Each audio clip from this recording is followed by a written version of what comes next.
ನಾನು ಕಾಂಗ್ರೆಸ್ ಅಧ್ಯಕ್ಷ, ಅವರು ನಮ್ಮ ಲೀಡರ್ ಒಟ್ಟಿಗೆ ಅಪೋಸಿಷನ್, ಅವರು ಕಾಂಗ್ರೆಸ್ ಅಧ್ಯಕ್ಷ.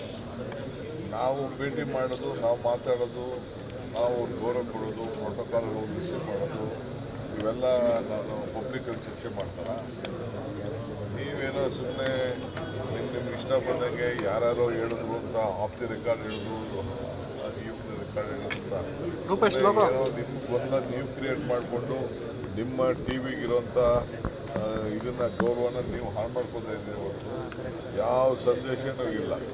ಭೇಟಿ ಮಾಡಿದ್ದೀವಿ, ಚೆನ್ನಾಗಿ ಕೆಲಸ ಮಾಡ್ಕೊಂಡು ಹೋಗಿ ಅಂತ ಹೇಳಿದ್ದಾರೆ, ಚೆನ್ನಾಗಿ ಕೆಲಸ ಮಾಡ್ಕೊಂಡು ಹೋಗ್ತೀವಿ. ನಮ್ಮ ಇದ್ರ ಬಗ್ಗೆ, ನರೇಗಾ ಬಗ್ಗೆ ಏನೇನು ಕಾರ್ಯಕ್ರಮ ಮಾಡ್ತಾ ಇದ್ದೀವಿ ಅದನ್ನೆಲ್ಲ ತಿಳಿಸಿದ್ದೀವಿ. ರಾಜ್ಯದಲ್ಲಿ ಆಗ್ತಾ ಇರೋಂಥ BJP ಅವ್ರ ರಾಜಕಾರಣ ಕೂಡ ಚರ್ಚೆ ಮಾಡಿದ್ದೀವಿ. ಪ್ರಾರ್ಥನೆ ಫಲ ಸಿಗುತ್ತೆ ಅನ್ನುವಂತ ಮಾತು ಹೇಳಿದ್ರು. ನಾನು ಮೊದಲೇ ಇದರಲ್ಲಿ ಹೊಸದೇನಲ್ಲ, ಮೊನ್ನೆ ಇದಕ್ಕೆ ಹೋಗಿದ್ದೆ, ನಮ್ಮ ಒಬ್ಬರದ್ದು ಬಿಸ್ನೆಸ್ ಮೆನ್ ಇದಕ್ಕೆ ಹೋಗಿದ್ದೆ. ಅವ್ರಿಗೆ ಹೇಳಿದೆ ನಾನು ಅಷ್ಟೇ, ನನ್ನ ಅನುಭವಗಳನ್ನ ಸುಮಾರು ಒಂದು 20 ನಿಮಿಷ ಮಾತಾಡಿದೆ, ಅದನ್ನು ಟ್ವೀಟ್ ಮಾಡಿದೆ. 16ನೇ ತಾರೀಕು ಡೆಲ್ಲಿಗೆ ಹೋಗ್ತಾರೆ. ಸರ್, ಆನ್ ರೆಕಾರ್ಡ್ ಹೇಳದೇ ಇರೋದಾದ್ರು ವಿಚಾರ ಚರ್ಚೆ ಮಾಡಿದ್ದೀರಾ? ನನಗೆ ಮೀಟಿಗೆ ಆನ್ ರೆಕಾರ್ಡ್ ನಾನು ಯಾವುದು ಆನ್ ರೆಕಾರ್ಡ್ ಇಟ್ಕೊಳ್ಳಲ್ಲ. ನನ್ನ ಹತ್ರ ಯಾವಾಗಲೂ ರೆಕಾರ್ಡ್